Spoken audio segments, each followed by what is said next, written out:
Mini Jeeps are all the rage on YouTube right now. So I'm building the world's largest electric mini Jeep.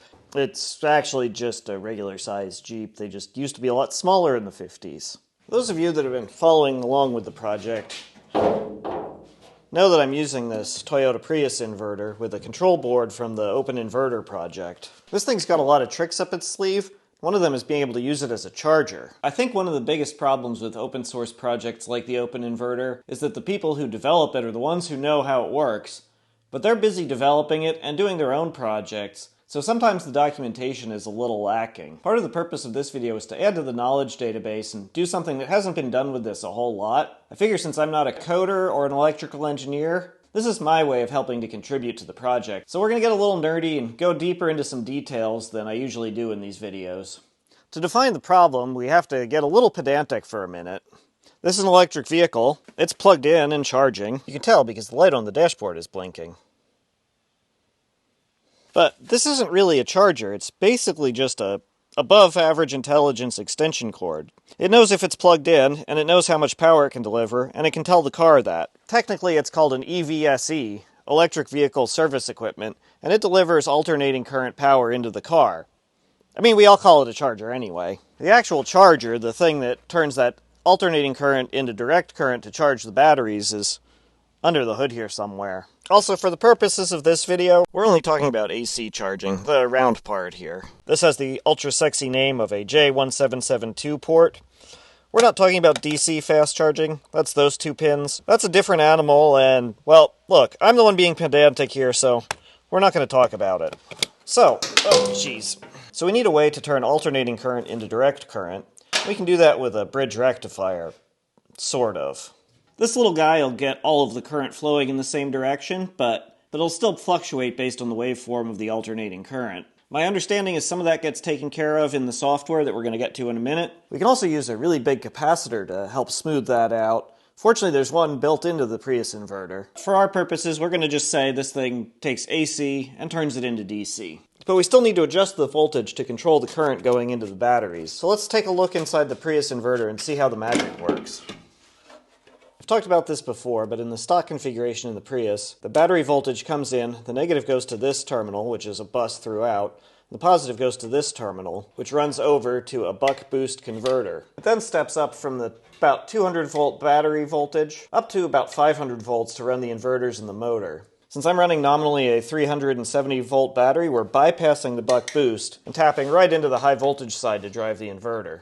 And since that buck boost converter isn't running the motors, we can use it to step up our rectified mains voltage to use as a battery charger. I think it's worth mentioning that since the Prius is a hybrid, it's using the same hardware as its battery charger. We're just doing it a little bit differently with a different brain. Johannes Hubner's the guy behind the Openinverter project, designed this control board, and put in a lot of work to make this brain function. His original idea was to use the MG1, motor generator 1 side of the inverter as a charger, and just use the onboard IGBTs to rectify the current, and the onboard current sensors, which you can just barely see down in there to tell it how much current it's drawing. The problem with that is you can only buck charge. You can only drop the voltage down from your rectified AC, not boost it up. So if you had a 200 volt battery, it would be fine. But then he realized you could also use the buck boost converter the way we're going to do it, and so I'm picking up and building on what he's done on his own car. He originally was trying to use the air conditioning inverter, which is this guy here.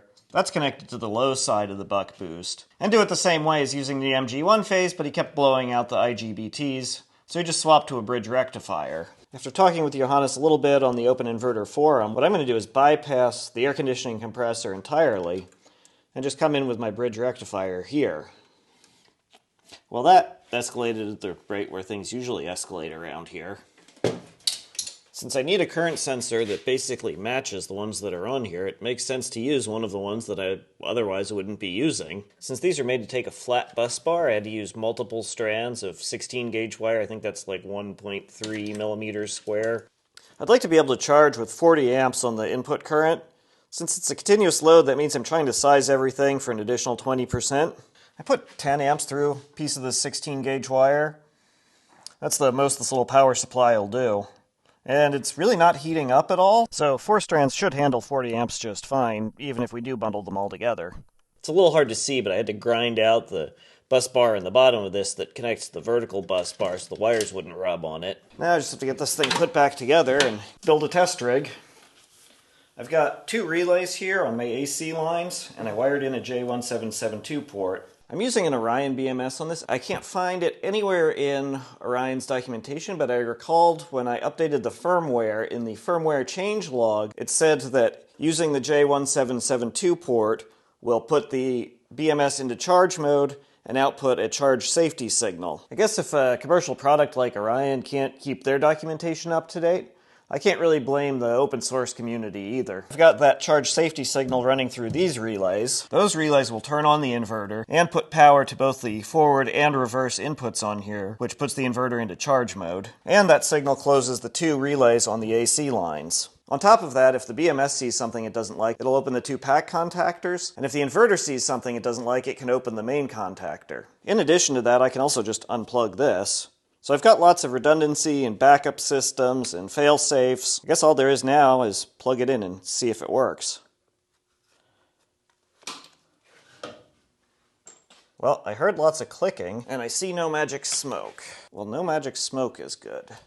Well, I spent the better part of 3 days troubleshooting all of this, but now, when I plug this in,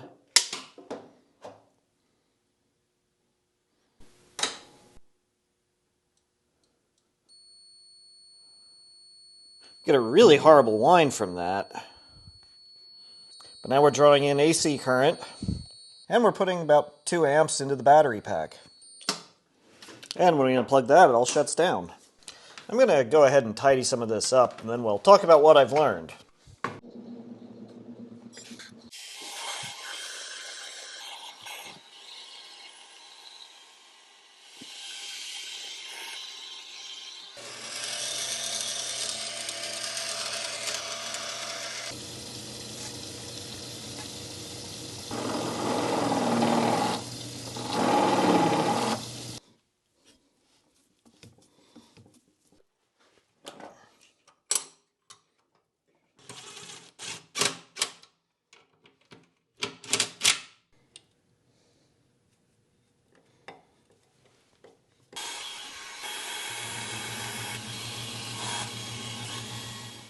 Well, that doesn't work.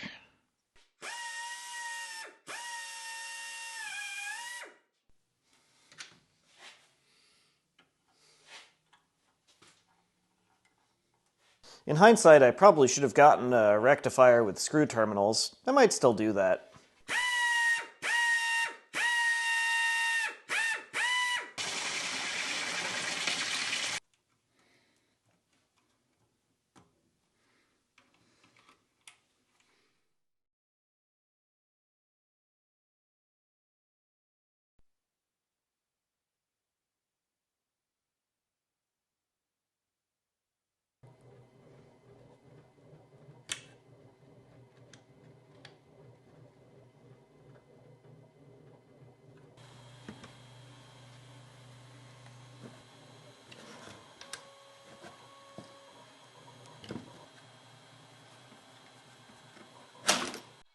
I had to swap in some different pins to be able to run heavier gauge wiring on my charge port.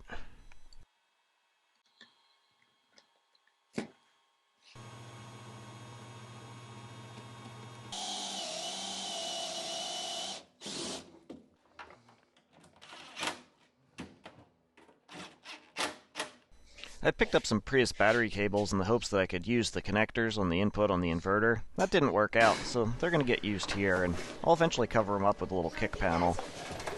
That's 10 gauge.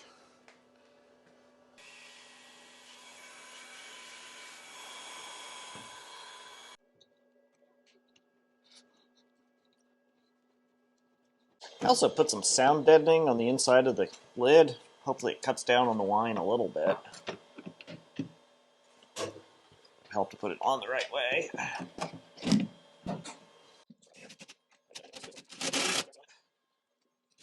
Still going to want to fill this in, attach it better, make some sort of cap that looks like a gas cap, but I think I can try charging again.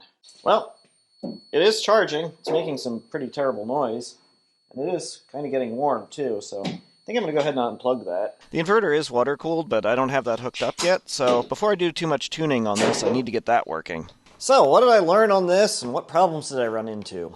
The thing that probably gave me the most trouble was I didn't have the signal to the buck-boost converter wired in properly. I was going off of this wiring diagram, and it doesn't show that that pin on the inverter needs a pull-up resistor to pull it up to 12 volts. Once I figured that out, I got the buck-boost converter working, and then after that I had to get the DC-DC converter working.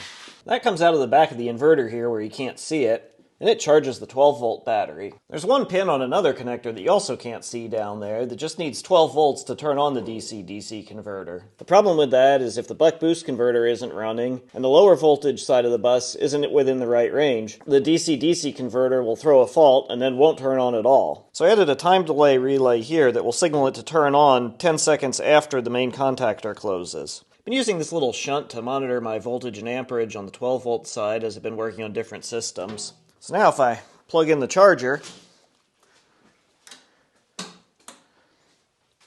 things go click, charger starts up, and then the DC-DC starts up. And having that consistent voltage seems to help the current sensor be a little more consistent. In terms of actually tuning it, I'm not quite there yet. For both of you that might try this on your own project, I was going to talk through my parameters, but I'm pretty sure they're wrong and that gets a little bit too wonky. So let's talk about the limitations on this. First of all, right now it's not very efficient. It seems like I'm running at about 60% efficiency, which is terrible. I need to try to do some more tuning on this before I decide if this is the way I want to go for a charger long term. And I need to try it on my level 2 charger, but since it's snowing right now, I think I'm going to hold off on that. The other limitation here has to do with how the current gets rectified. When we say 240 volts, when we're talking about AC, that's the root mean squared voltage. The peak voltage is about 335 volts, which is what you get when you use a bridge rectifier and a capacitor. You get into a situation where you may not be able to draw the battery down the whole way because you're limited by how low of an input voltage the charger would have. And that's something that I'm going to have to see just how low I can draw it down and if it's going to work for this situation. There's also a chance that if I can put 40 amps through this thing at 240 volts, it's 9,600 watts, and if the battery is less than 25 degrees Celsius, my charge limit is 32 amps, which means that below 300 amps, theoretically I could exceed my charge limit, but I think that since I'm fighting for efficiency anyway, that's really not going to be a problem. And if I somehow get it efficient enough that that becomes a problem, I'll work out some sort of man in the middle in the can to recalculate the charge limit so that doesn't happen. That was a lot of wonky stuff to go through, and like I said, I need to get a cooling system going and also actually run the battery down somewhat. Alright, these have been bugging me way too long.